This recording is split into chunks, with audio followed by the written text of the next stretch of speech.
สบายดีจ้าสบายดีพี่น้องสบายดีทุกคนครับสวัสดีตอน 16 นาฬิกาเอาของมาส่งเพิ่น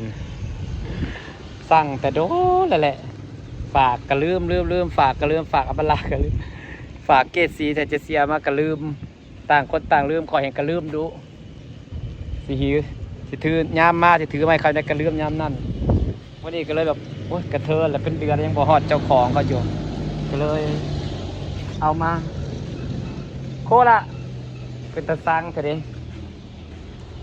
ปดผักบ่แต่ยังบ่เสียวแต่อยากกินแรงของเราเป็นเดือนบ่ฮอดเจ้าของแล้วเอามาใหายซะเขาอุตส่าห์สั่งให้เขา อ๋อไม่ครับหมอซุ่มใส่ไปเลยก็ได้ มิแต่ลืมกับลืม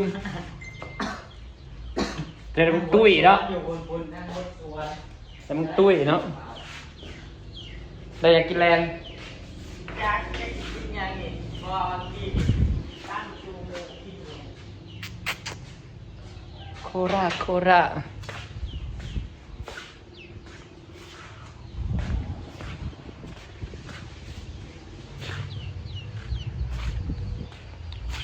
อยากได้เดินที่เป็นหญ้าไปอยู่เนาะเดินเท่ากับเป็นหญ้าแบบนี้วะไม่แต่หญ้าใบยาวหญ้าแบบนี้บริตัดนำทางไปเลยนำไป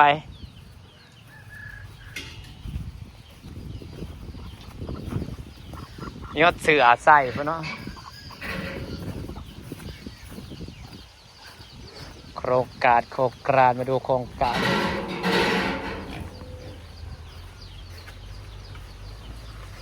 อีกใหญ่ไว้อันนี้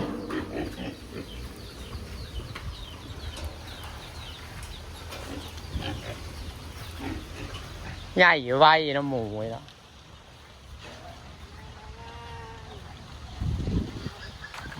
เอาด้ามขีมหมูมาหดมันจะงามเลยบอกกระดานหดที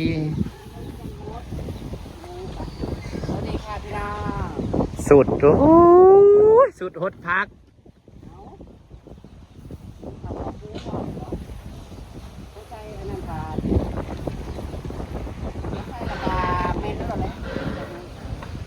บ่ใส่พวกไอ้พวกแม่ตอนลอยไปเอาใส่ปลากระโพดนะงาม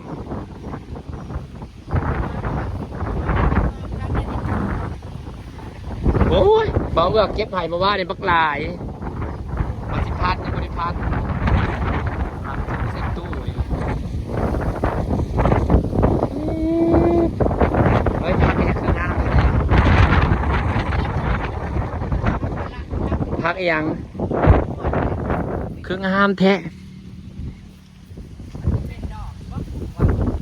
เขากินยังกินดอกมันบอก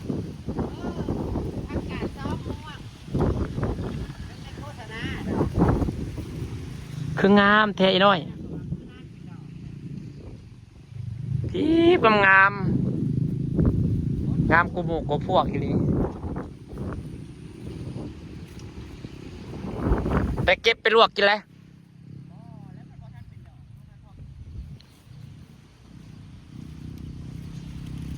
ที่งามผักสีม่วง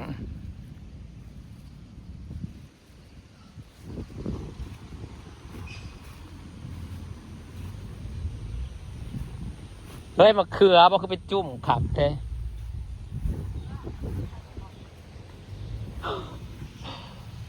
ว่านลงในคุมเลยบ่แล้วปออกขักออกแน่แท้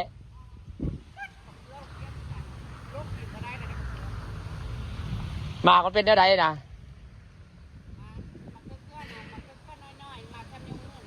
ไอหมากสีม่วงน้อยๆสีขาวนะมะเขือเปาะนะแซ่บได้คือออกขักใช่ปะ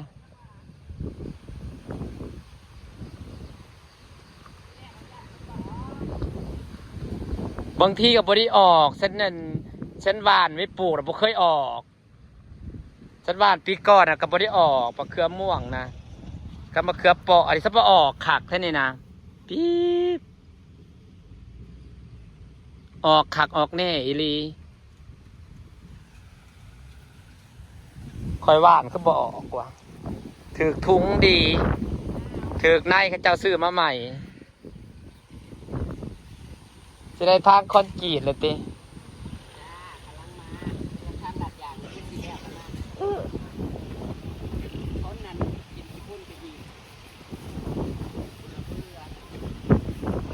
เป็นแท่ระเสร็จออกมาอีกเนาะ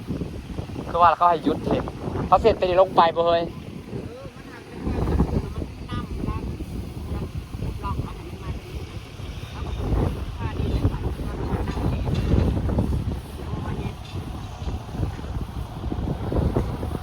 แล้วเขาเคยเห็นฮอดแต่3 แยกนี่แล้วก็อัดตัวทางง่ายนี่ป้าไว้เบิดเลยที่ที่เขาป้าไว้ที่คุณมาแล้วก็ป้าไว้เบิดเลยเออ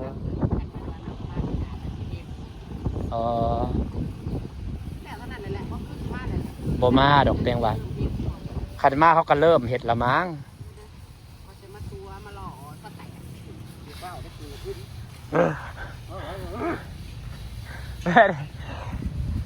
มันขัดมันได้แล้วเขาจะมาถมเพื่ออะไรเพื่อฮอดเท้าอีกจักปีเด้โอ้ยจะขออ้างโน่นนี่นั่นเป็นไทยนะเราสักวัน เฮ้ยมันคัดแขวนักว่าบ่ได้ปอโป้หูเบิร์ดทางไหนไปทางไหนเงินมันหักมันบ่ฮอดเท้ามีประเทศได้เก่งสัมประเทศลาวพัฒนาเองเห็นเองอยู่เองโดยที่บ่เพิ่งก็แม่นใดเห็นบอกเงินเฟ้อเขาเจ้าจังอยู่กันได้นะที่จริงเงินเฟ้อติด100%แล้ว100 กว่าแล้วแต่ว่าก็อยู่ได้เขาอยู่ตามธรรมชาติเขาอยู่แบบว่าปกติเขาก็อยู่โดยที่การเพิ่งเจ้าของอยู่แล้วอยู่เองกินเองเห็ดเองหนทางก็หนทางแต่ละบ้านก็เห็ดเองเบิดคอนกรีตก็เห็ดเองสิว่าอย่างทางเที่ยวเนี่ยก็เห็ดเองเฮ้ยได้สมสุปีได้สมสุปีทางเที่ยวก็ได้ทางดินแดงก็เห็ดเองเด้อแม่เด้อเห็ดเองเบิดมันหักเบ้าลายมาได้เดี๋ยวสิพี่น้องเอ้ยมันเข้ามาแนวไหนเบิ้งบักอันนี้เอาไหมโหล่ะเฮ้ยมาเอาเนี่ยนะดอกนี่โคปะเบิ้งอ่ะไว้ขันยันติดว่านั่นเข้ามาแล้วบ่ได้ย่างพักนะโคลาปะเมื่อปะเมื่อปะเมื่อแม่เบิ้งปะเมื่อเบิ้งลูกค้าแดกมันรู้ได้อันพักมันมาเมื่อไปเด้อเมื่อเด้อปะมันสิกลับปะเมื่อเมื่อเมื่อเร็วออกไปเมื่อบ่เบิ้งยังไป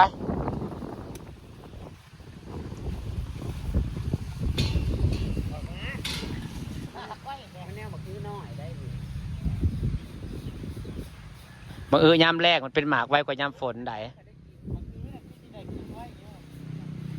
สะออนแต่พักนี่คืองามแท้ดีนะ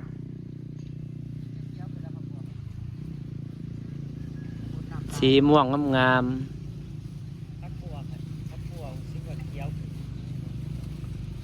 แสดงว่าจะนอนมันก็ลงหัวเลยเฮ้ย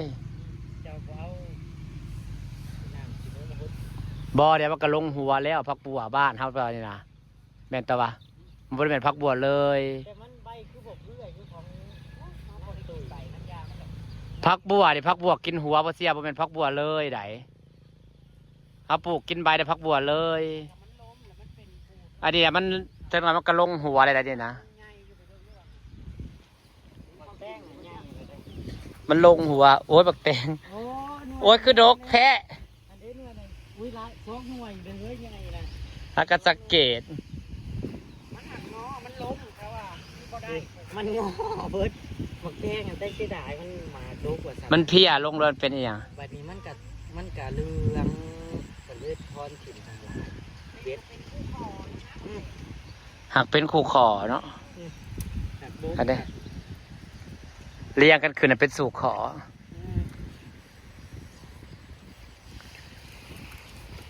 มันอันนี้ที่อยากลายพี่ดีนะ อ้ยใช่ต้นอะไรชะดาต้นไทรเกาหลีสันนั้นบ้งลงนะเฮ้ยบ้งลงนะเป็นกำจนขาวกำอยู่แบบจะว่ากล้าใกล้กูญาติ ขนาดล้มๆเนาะนี่มันจะเกิดบ้ง บ้ง อันนี้นะกูมันรีใบออกได้นี่นะรีใบไปให้เฟสกับทรายเลย งามไปเรียนหรอ เอาบอกเขาแจ้ว่าเป็นยังคือบอกต่อเชื่อ ยังมันยังมาได้ออกคอยว่าต้นมันสีใหญ่คอยว่า แนวคือแนวงั้น จากวันแนวอันที่เขาจะลงในคลิปอันต้นนั่นพี่ยักพี่แต่บจักพี่ต้นเพียงแอวดินะเจ้ากระพันนะบจัก เห็นเขากินอยู่ทางไทยนะเห็นเขากินลงจีบสีม่วงเลย แม่น งามนะมีแต่ใหญ่ๆ ต้นมันสีใหญ่คอยว่าเจ้าว่าสิเพียงแอวผู้บจัก น้ำน้ำสียังวะ มันสิเพียงแอวผู้บจักเคยงามเด้นอกกันดิอ่ะ